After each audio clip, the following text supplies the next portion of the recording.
Thank you for joining the Levers for Change podcast, where we search for who is responsible for what in making an impact on the environment, the energy systems, and the economy. Today's guest is Richard Sonstelie. During the late 1990s, Rich was the CEO of Puget Sound Energy, which to this day is the largest utility in Washington state. At the time, Puget Sound Energy generated over $1 billion in revenue each year and managed over $2 billion in generation, transmission, and distribution assets. He also oversaw the merger of the natural gas utility with his electric utility. I was fascinated by how, although the specific technical, financial, and political issues may have changed, many of the managerial best practices of leading a high-performing team are just as relevant today as they were 30 years ago. So here's an inside look at what it takes to run a major investor-owned utility.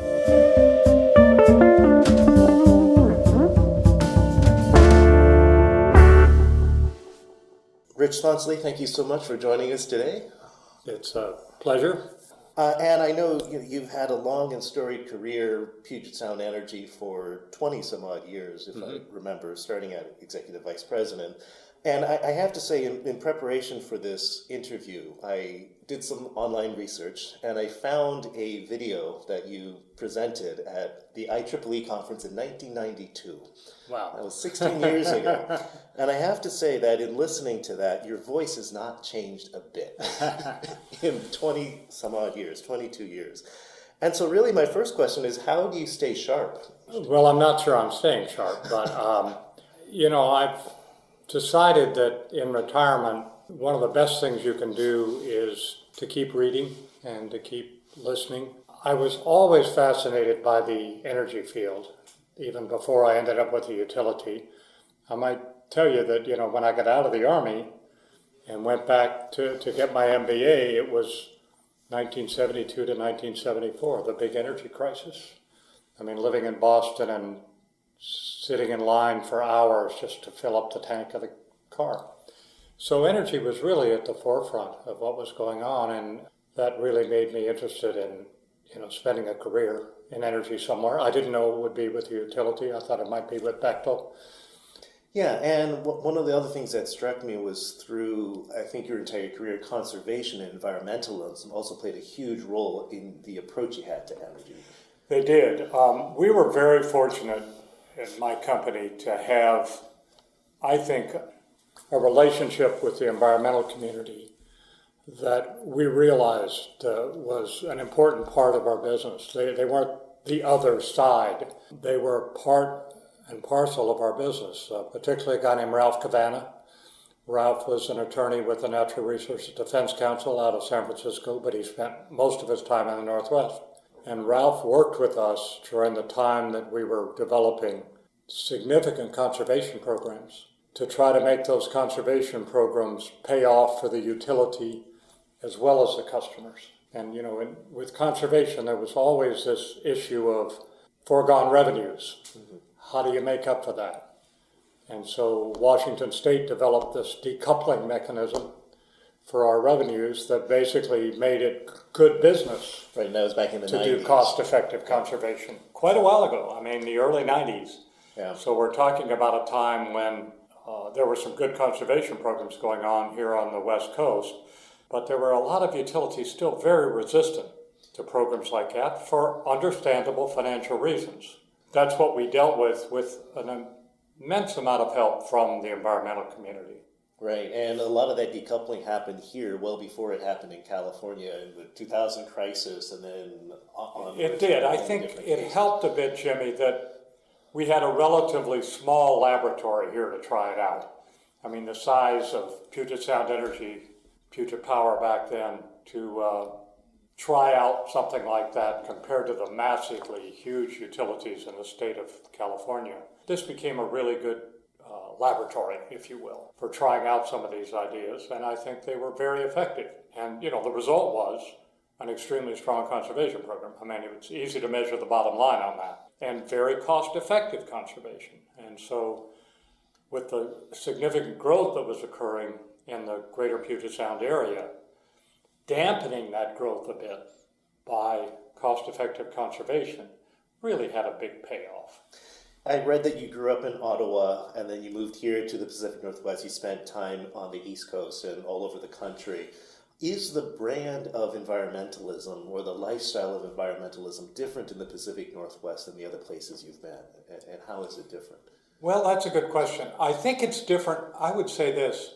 I found the New England utilities that I got to know over time, they had a similar relationship with their environmental community that we do on the West Coast. And so that pleased me. And as a matter of fact, I was involved with a wonderful group of environmental leaders, business people, regulators, and others that met 2 or 3 times a year. Ralph Cavanna was part of that. And I found that the Northeast utilities and the West Coast utilities thought similarly about this, that they had to get over seeing these things as a threat and find a way to turn them into an opportunity, or at least, as a minimum, a no-lose, even if in the short run it wasn't a win. And I saw that similarly. I got a feeling that many of my counterparts, perhaps in the Southeast and other places, were maybe a little more threatened. Maybe, I'm not sure why, but there did seem to be that difference. And maybe it was just the political differences that persist to this day between the coasts and other parts of the country. Well, before we get into the details of decoupling and how these, I think, fascinating, wonky details of utilities, tell us about how you studied nuclear, you were at West Point, you studied nuclear engineering, you studied business. How did you set yourself on the path to become the CEO? Well, when I was graduating from West Point way back in 1966, the Army believed that it needed a nuclear power program. The Navy had, of course, a strong nuclear power program, but theirs was submarines and other ships that used nuclear. They had Admiral Rickover, a brilliant man who was leading all that effort.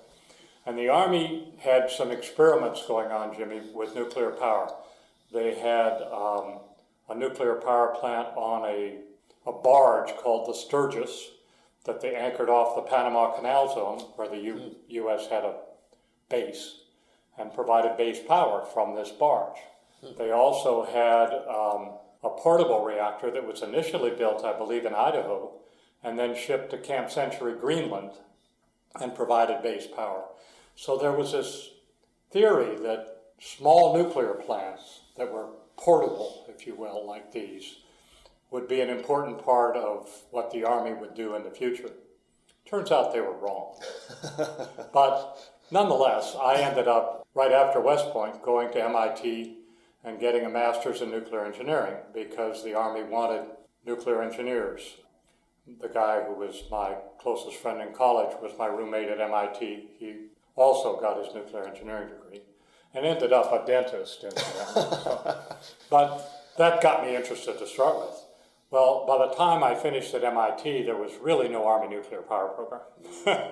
In 2 years, there was no Rickover to lead it. It really just never quite penciled out. So I went and did my airborne and ranger training and Vietnam tour and everything else. And then when I came back, I was going to go to the engineer school at Fort Belvoir, and instead, out of the blue, got shipped off to spend 3 years at Los Alamos, New Mexico, at the laboratory there. I was one of 2 Army officers there. Los Alamos was a fascinating place. More PhDs per capita than anywhere in the world, I believe. And the brain power was startling.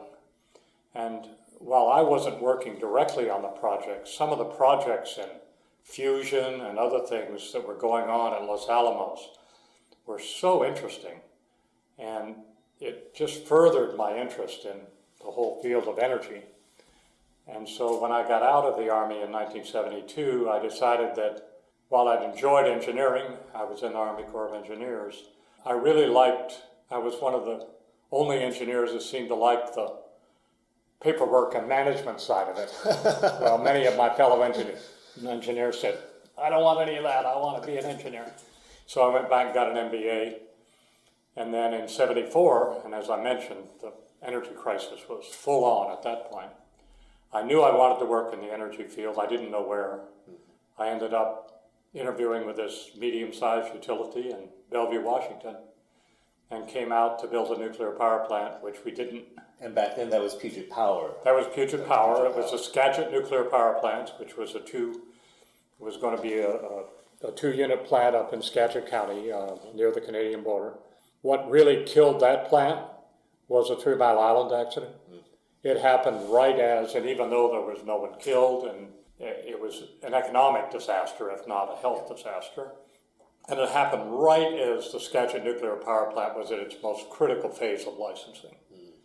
And it stopped a lot of plants in a lot of parts of the country, but it really stopped this one dead. And so we never built that, but by that time, I'd realized that I was in a very interesting company with people I really enjoyed working with. I started getting more into finance and less into power plants. And so that kept me at the utility for 26 years. Yeah, and you took over the conservation program, you became the CFO, you held a number of jobs before. I did, yeah, and that's one of the reasons it was such an interesting career, because I had a lot of different jobs. And that's, to me, nowadays I notice with my children, they tend to end up, like my younger daughter here in Seattle, she ends up with a lot of different companies. She works with startups. I was with the same company for a lot of years, but the jobs were so different that it was still, new challenges all the time, new interesting things to learn. From conservation, I went to transmission distribution engineering, even though my engineering training was nuclear, and did that for a while. And then I went back to I was in corporate planning for a while, and I just did a lot of different things, and that just made it so fascinating. And, I had a boss who kind of mentored me and ended up CFO and then Chief Operating Officer and ultimately CEO. And then we did the merger with the gas company. I left the company, retired relatively early, which had been a long time plan of my wife and me. And so it's worked out very well. Yeah, so it just goes to show that even inside of a large, seemingly stodgy organization, there's a lot of dynamics and a lot of great opportunities and spontaneity. Yeah, there are. And of course, I was lucky enough to have some people that I worked for who encouraged me to try different things. Never said, I won't let you go to that job or something like that. Sure, try that, learn about it, etc. And I think, in any company or any profession, when you have people around you who encourage you to try new things and don't try to keep you in place all the time, that's just wonderful. And the utility industry, of course, it's a fascinating industry. It doesn't encourage entrepreneurship. Well, that's understandable in many ways. Number one, entrepreneurs aren't going to be attractive typically. And secondly, when you're running things like power plants and a transmission distribution grid and things like that, I'm not sure you want to be terribly entrepreneurial. And experimenting. Yeah. Exactly. People depend on that power, and I think you got to be a little more solid. Let's get to some of the details of what this utility is, and especially I want to get to what decoupling ends up having to be. So utilities, being that they are public or private, but Puget Power, Puget Sound Energy, is a investor-owned utility, and they sell electricity, and they have to pay for the infrastructure, the transmission, the generation infrastructure to be able to deliver those electrons. Yes. The traditional notion of how a utility makes money is based on how many electrons it sells through the infrastructure that the utility built. But yet this notion of decoupling comes up, which is the idea of decoupling the revenue from the number of electrons sold in order to pay for this infrastructure. Yes. Right. How did the idea of decoupling come around, and why did it help the environmental conservation movement? I think it had been around in academic circles for a while. So the idea was, how do we make selling less not painful? And clearly in business, the more you sell, you think that's one of the best ways to succeed at your business, is more and more revenue. But what was happening here in the Northwest was, that made it different and therefore easier to work on, is our incremental cost of power was dramatically higher than the embedded cost of power. Because we were a heavily hydro-based system here in the Northwest, rates were very low. And I remember they were 3 to 4 cents a kilowatt hour back Exactly. in the 90s, right? Yeah. And so you have rates that are maybe a third what they are in the highest cost parts of this country. That's really good news. But the problem is when you add almost any new resource on top of that, that new resource is incrementally significantly more expensive. Right. Whether it was coal-fired or nuclear or gas turbines or whatever it might have been at that point, it was going to push your rates up. And frankly, customers are not terribly interested when you remind them how low their rates are. They mostly are interested to find out if you're going to increase their rates, and when you are, they're not very happy. So we had regulators faced with the fact that although our rates were very low by national standards, they were going to tend, as growth happened and we had to go get new resources, they were going to be pushed up pretty fast because the base was so low, if you follow. So with a low base, any increment is going to push it up relatively fast. In a part of the country with very high rates, an additional resource might in fact be cheaper than what they already had, and therefore might keep rates at least steady or lower. Right, if they're shutting down an inefficient coal power plant with a new resource, it could lower Good their example, rates. yes. But what we had was a situation where it was in the public interest, and if in the public interest, ultimately in the utility's interest too, since we're a public utility serving that public, to try to keep this growth down a bit so that we were not adding resources quite so fast, quite so expensively. And that's where the idea of what can we do to dampen growth so we're not selling quite as many more kilowatt hours, but to do it in a way that benefits customers. And it's obvious why it benefits customers. If you can keep from pushing up, getting so many new resources and pushing up rates so fast, then it's going to benefit customers. How could it benefit the utility? Well, the answer was, why don't we make it at least neutral, if not positive, that if the utility invests in conservation programs and gets less revenue, it will not end up hurting them. And there were some great ideas in academia out there. There were some very good ideas. I mentioned Ralph Cavanaugh's name already. He was probably our number one ally. And the commission got very interested in a hurry, the commission staff, people that needed to be aligned with this, needed to believe in it as well as us. So we, before we ever did anything or brought a rate filing in, we'd had a lot of discussions that included environmentalists at the table and commission staff at the table to talk about what we were trying to do here. And ideas came up like incremental return on conservation investments. You know, that's how utilities are allowed to earn, as you well know, is they make an investment, they put it in what's called their rate base, and they're allowed to earn on that investment. If they buy power, they don't earn on that. When they buy power, that's just a pass-through. While they may get compensated or should get compensated for buying the power, that doesn't earn them any profit. Customers never quite realized that when we were buying power, we weren't adding anything on top of it.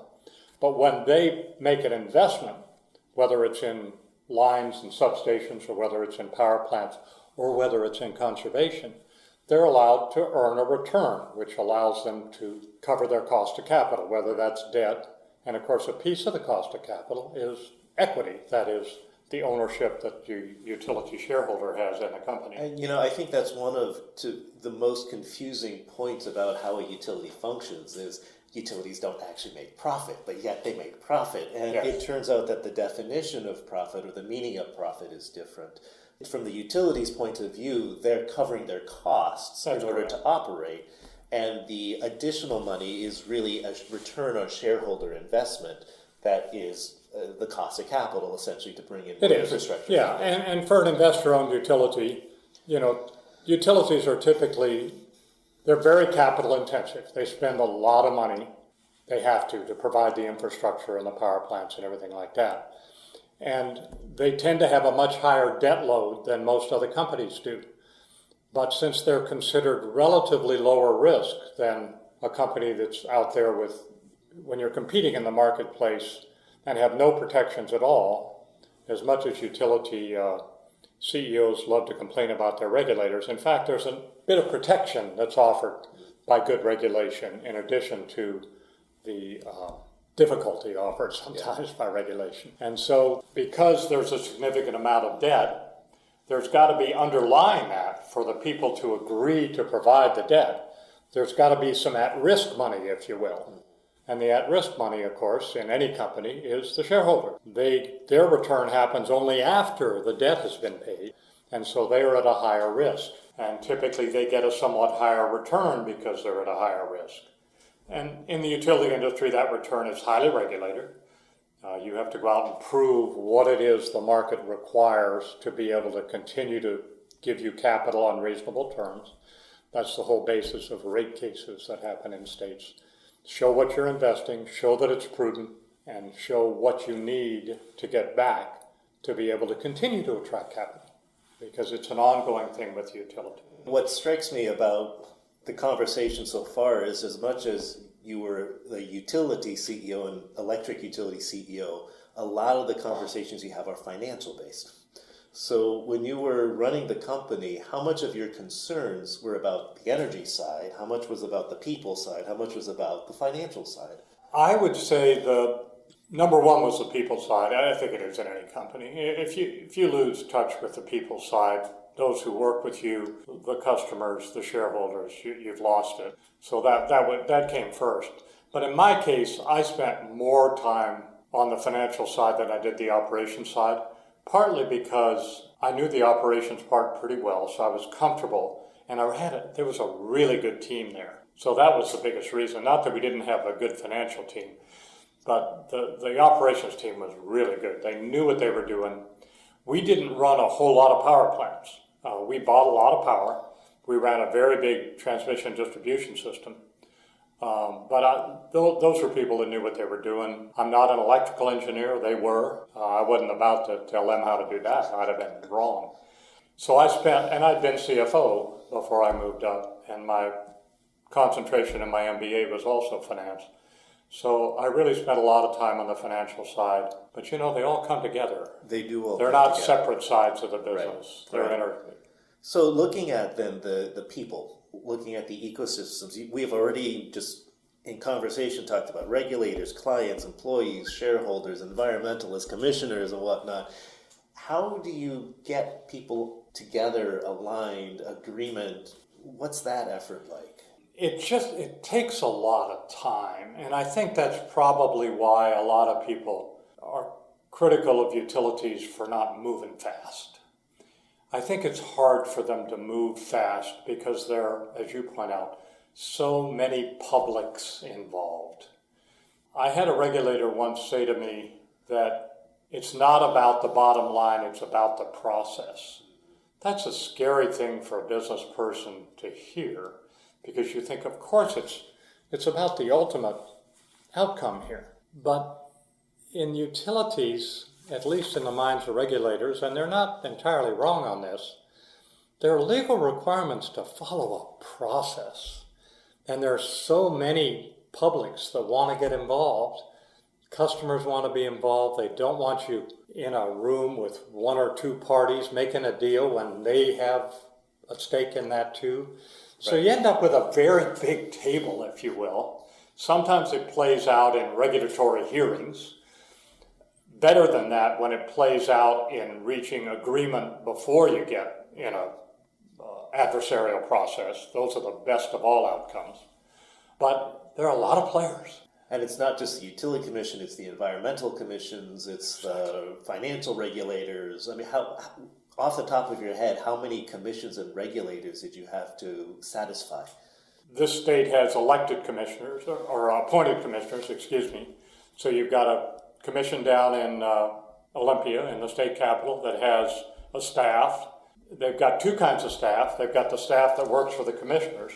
Then they have a separate staff that works for the Attorney General of the state that's there to represent the public, all right? And typically they feel their role, which I think is correct in this state, is to represent largely low-income customers. Then you've got the customers themselves, the large industrial customers, typically have hired very capable people, not just attorneys, but very capable engineers to work with us, to look at what we're doing. Now, Boeing was our biggest customer, and they spent a lot of time with us. We were a huge part of their cost of doing business. So it mattered a lot what their electric rates were. And they cared a whole lot about reliability, as did Microsoft, probably our second biggest customer at that point. Reliability was critical to them, and if we were going to compromise reliability by not spending money, they were going to be very concerned. So you got this push and pull from these people, all with a stake in this, but sometimes almost opposing stakes. Keep the rates down, keep the reliability up. Those are very difficult to balance. I find that fascinating. It was, really interesting to be involved in. It was frustrating at times because I think the biggest frustration I had, Jimmy, during that time was the feeling that a bunch of us involved knew exactly what the right thing to do was. But you couldn't just go do that because you had to go through such a involved adversarial process to get there. And yet, if you had a wise judge over here that you could all go to, he or she would say, aha, you're right, that is the best thing we could do. And yet, sometimes you never quite got there, or you got there very slowly. It sounds so much more of a communication problem and making sure everyone was bought into the decision that was being made. And it's not, 10% of it is a technical problem. 90% of it is communication. Part of the communication is understanding. You may have a great idea. I spent a short while as a guest speaker at the University of Washington's engineering program, the nuclear engineering program, and I was invited a couple of times, and I always gave the same speech, which is I told the engineering students, most of whom were grad students, please make sure you're taking courses in creative writing, take that speech course, get on that debate team, because your ability to be an effective engineer may be compromised by your inability to communicate. And if you can have the most brilliant idea in the world. If you can't communicate it and convince particularly non-technical people that it's a sound idea, you're not worth a whole lot. The finest engineers I saw in my time at Puget Power were also terrific communicators. And they may not have been as technically brilliant as some of their staff, but boy, they sure got the job done because they could communicate. And probably translate as well between the business language as well as with the technical language. And absolutely.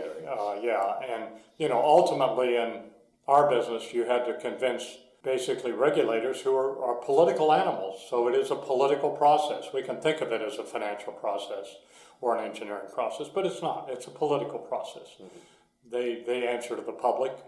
They are appointed by the governor. They're overseen by the legislature. So ultimately, it's a political process in the utility business. And boy, there's a lot of communication required.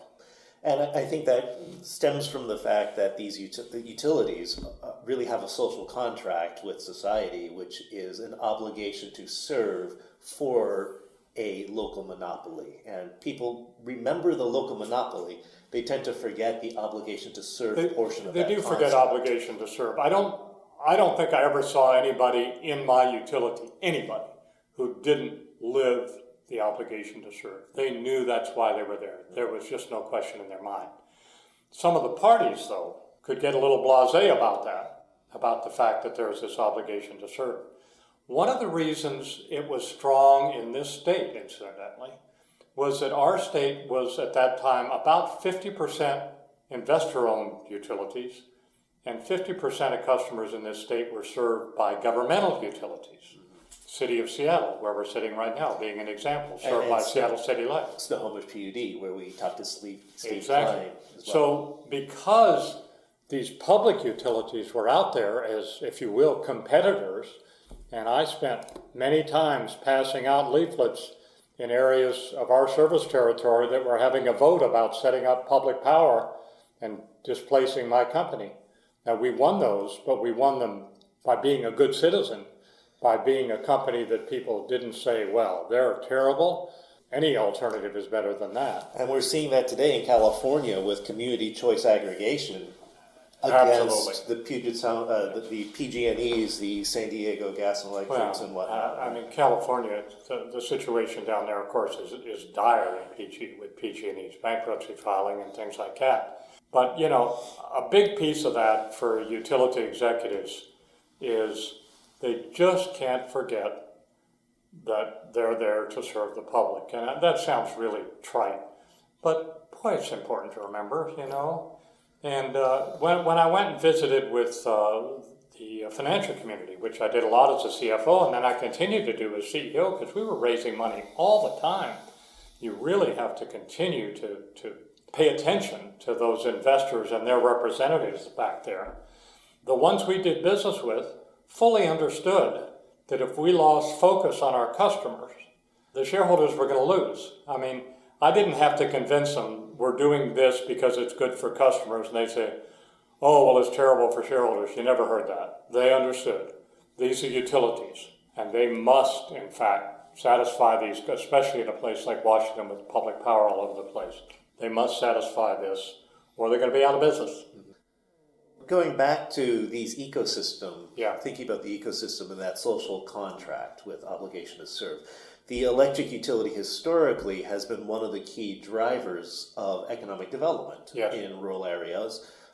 You also spent some time on the Federal Reserve Board down in San Francisco, which is also about economic development. Is the utility still in the driver's seat of economic development? How has that evolved over? I think it can be. As a matter of fact, when I knew about our opportunity to talk, I tried to think a little bit about what if I were CEO today? Would I have opportunities?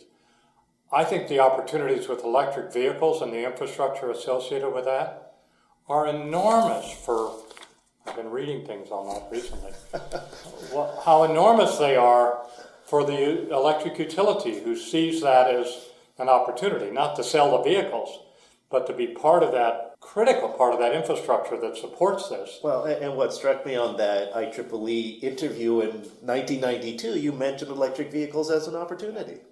And they're a tremendous opportunity, much more so today than they were in 1992.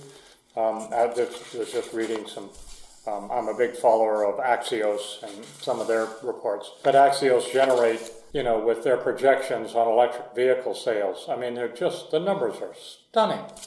And they point out that all the infrastructure needs are going to be part of that, but the utility ought to be one of the major players in that. They're well positioned to do that. A second one that I thought of while we're on the subject of today's CEO, what's happening on the West Coast about legal requirements to be 100% renewables. I think utilities have a great chance to see that as an opportunity, or they can see it as a terrible threat. Just like decoupling back in your days. Just like decoupling, right. Very much like decoupling. And here on the West Coast, the environmental ethos of our customers is so strong that the utility is going to be so well positioned if it's out in front, supportive of these drives. Now, if the utilities pays attention, what it will do is it will point out in a few cases where there's some unrealistic expectations or there's a better way to do it.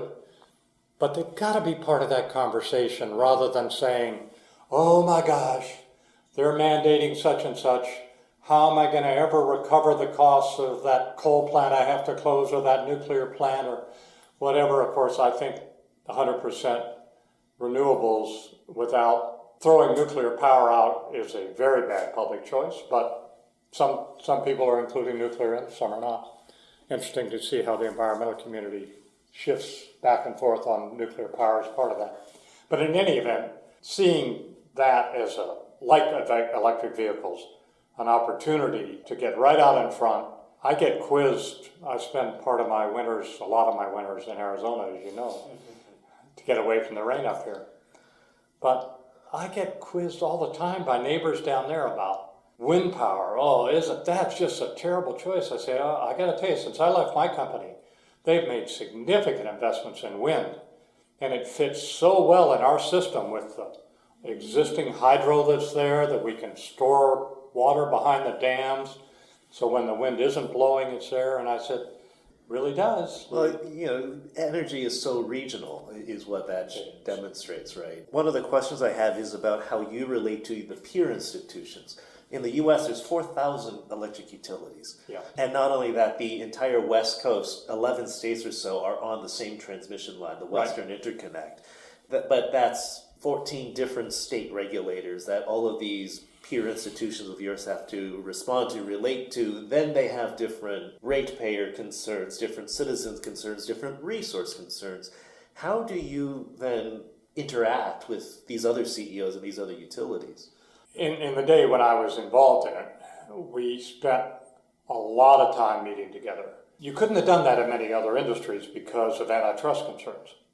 But given we weren't sitting there talking about fixing prices or anything like that, we still had attorneys around to make sure we were talking about the right things. But in fact, utility executives have the ability to get together and talk about a whole lot of things that other companies probably couldn't or would have a hard time doing. So we tried to share views, share innovation, share best practices, things like that. A lot of that went on. And very often, I found in this state, our regulators were really interested. They wanted to know what EPRI, the Electric Power Research Institute, they wanted us to be very involved with them. They wanted to hear their latest studies, not just their technical studies, but their rate. They were doing rate innovation studies and things like that. And we tried to share that as much as we could with the commission and their staff. So as difficult as it is, and you point out all the different regulatory bodies and everything like that, all the parties who had a stake in this, as many of them as there are, there also was more sharing in my time, here in the West particularly, with very little ego, I found, by a lot of the parties, very interested in hearing what was going on. People like the Electric Power Research Institute and others trying to play the role of facilitator in some of these things. The facilitator role today is going to be so critical. Some parties that can be out there who don't have a big stake personally, don't necessarily represent any one party, Neutral third but party. people like you who understand the issues, who don't have a big stake in it, who aren't big investors in electric utilities and aren't in this organization or that organization, but in fact understand the issues, believe that we've got to get together to solve these things. Facilitators are going to be terribly important. And the electric utility now touches so many more industry sectors. You bring in the smart grid, you bring in software, internet, Right. electric vehicles, transportation. Like the mandate for this economic development societal construct is much broader. Very much so. And you know, compared to when I joined the industry in 1974, electricity is so much more vital now than it was then. Yeah. I mean, then we thought of it as the most important thing. Of course, we were in the business.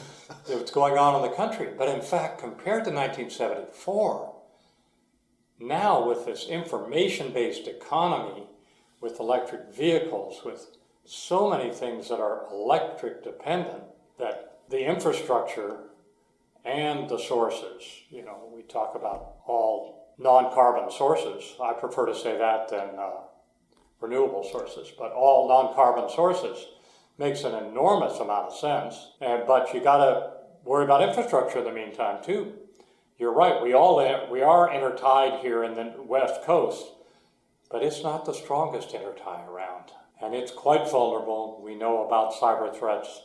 It's a very vulnerable system, and as dependent as we are on electricity and the vulnerability of that system, somebody's got to be paying a lot of attention to that too. Let's talk about managing the organization now. Right. And one of the things we talked about, hinted at really early on, was that you joined Puget Power. And then in the mid-90s, there was a merger with Washington Energy Company, which was the natural gas provider, and that was what formed Puget Sound Energy. So what was it like managing the merger and acquisition of two different cultures? That's a really good question. I haven't thought about it for a long time. I lived it in such a dramatic fashion for a couple of years, because it takes 2 to 3 years to do a utility merger. To start with, you got to really make sure it makes sense and that it's not just, boy, we'd like to be bigger, and if we bought the gas company, we'd be bigger. But in fact, in this state, it made enormous sense, because we knew that for heating, now remember, there's not a huge air conditioning load in the Northwest compared to California. So we'll start with that, Western Washington anyway. So we knew for heating, all of us knew that natural gas made a whole lot more sense for heating. Now, if you were going to do both heating and cooling and you used heat pumps, then an electric system might make sense. But heating. So there wasn't as much rivalry, if you will, built in there because it made good sense. And not that we told our customers who wanted electric heat, sorry, we won't do it, you got to call the gas company. But we certainly knew that it might be a lot better choice to go natural gas. And so we often advised that. So to start with, we were competitors, but not real big rivals. And then, of course, if you can merge the administrative parts of the utilities, it makes a whole lot of sense. The cultures were not that different. I found the key executives I met with when we were working on the merger from the gas company had just as big a commitment to customers as my company did. It was a much smaller company, and gas issues were different than electric issues. They had storage, but they had transportation as we did. They had storage. They weren't building power plants, obviously. So the issues were relatively similar. And convincing regulators was, of course, the challenge, because I think the two companies were convinced pretty quickly that it made sense. And we made an offer for the gas company that they could say was genuinely in their shareholders' interest, which they have to be able to say. But it still took a year and a half, 2 years, because you've got to prove to a lot of parties. Regulators of different ilks. Big customers, they were really involved. There was a degree of suspicion that, whoa, boy, if there's one less player in this energy business, is that going to disadvantage us? And I think we kind of had to show them that it wasn't going to disadvantage them. Matter of fact, we had to commit to certain practices and rates and things like that that would guarantee them, not just our word, but guarantees that they were not going to be disadvantaged. And of course, we had complications like we serve gas in the city of Seattle. We don't serve electricity here, so Seattle City Light sounded an alarm. Is that big Puget Power going to move in here and try to take over our electric system? Which we weren't. But there were a lot of parties to be satisfied about it, and it took quite a while. I think it's proven out very well. I'm sure there are still people who don't like their utility for lots of reasons, but I don't think one of the reasons is they're a gas and electric company. That doesn't seem to bother anybody. Through that entire experience of leading Puget Sound Energy, what decisions could you make quickly, and what decisions really took a long time and you had to slow down? Well, the decisions that had to be made quickly, and therefore had to do with getting the right people in the right place. And you know, any utility executive, whether at the CEO level or the managerial level or vice president level, whatever, is only as going to be effective as his or her subordinates are effective. I mean, the CEO's ability to, quote, get things done is relatively limited. You get things done through others. The thing that had to be done relatively quickly all the time was to get the right people into the right jobs. If there were people that had to be removed, in the utility industry, you did that rather gently, but you had to do it. You had to get the right people in place. And those, I think people make mistakes in all kinds of companies, including utilities, when they sit there and watch non-performance and don't do anything about it. And we felt pretty strongly about that. My predecessor was good about that too. And so we tried to create a culture where you weren't just going to sit in place for your whole career and not do anything. As far as the ones that could be made more slowly, the decisions about major investments were made slowly. They were made slowly both because the investments tended to be so large, which they are with utilities. Utility boards tend to be conservative by their nature and should be. They should be people who ask tough questions, who don't readily venture out in new ventures. And you've got all these parties, as we've been talking about, to convince that this makes sense. You don't just jump into these investments when you could have regulators decide they were imprudent and you'll never recover your costs. Things like that are what bring utilities to bankruptcy or other things that make them not a good investment, because they're either not being prudent with their investment or they're not proving to who they have to prove that the investment was prudent. And that continues to this day, and I'm sure will be, as part of a natural regulatory environment. For someone getting started, where would be the best place for them to get engaged with the utility from a career point of view? Getting started after... Yeah, what expertise would utilities be looking for? Let me talk a bit about engineer versus non-engineer for a minute. From an engineering standpoint, I'd encourage them to get involved Mostly it's going to be electrical engineers. It's mostly a transmission distribution system, but certainly mechanical, civil, the other disciplines are needed too. I would encourage those people before they ever get there to have taken the communication courses I talked about earlier, if they really want to succeed. And to make it clear early on in their career as an engineer, as engineers, that they're very interested in the managing side, not shy away from that, not shy away from being the one to write the report, even if it's not what your favorite thing to do, to be willing to get out there and stick your head up a little bit and be noticed. People worry about being noticed for mistakes and they forget about being noticed for successes if they're going to get ahead. In my career, I was lucky enough to have bosses who noticed me, and that really makes a big difference if you're noticed. Financial people, very similarly, get in there, whether you're an accountant, an auditor, whatever you may come in at, and show that you're interested in the bigger picture, that you're not just there to do debits and credits, that you're there to understand the business. For those coming in, like I did with, an MBA, prove that you're really interested in the utility business. This concept of MBAs coming into companies and thinking, boy, I'm all prepared to go into top management immediately. I mean, what a way to alienate everybody around you, Be willing to go in there and do the work. And if you're good, you'll be noticed. And again, show you're interested in the big picture. Quiz your leaders tell me more about why we're doing this. Tell me who all's involved and things like that. I think, most older business people delight in younger people who ask questions. And a lot of people are afraid to.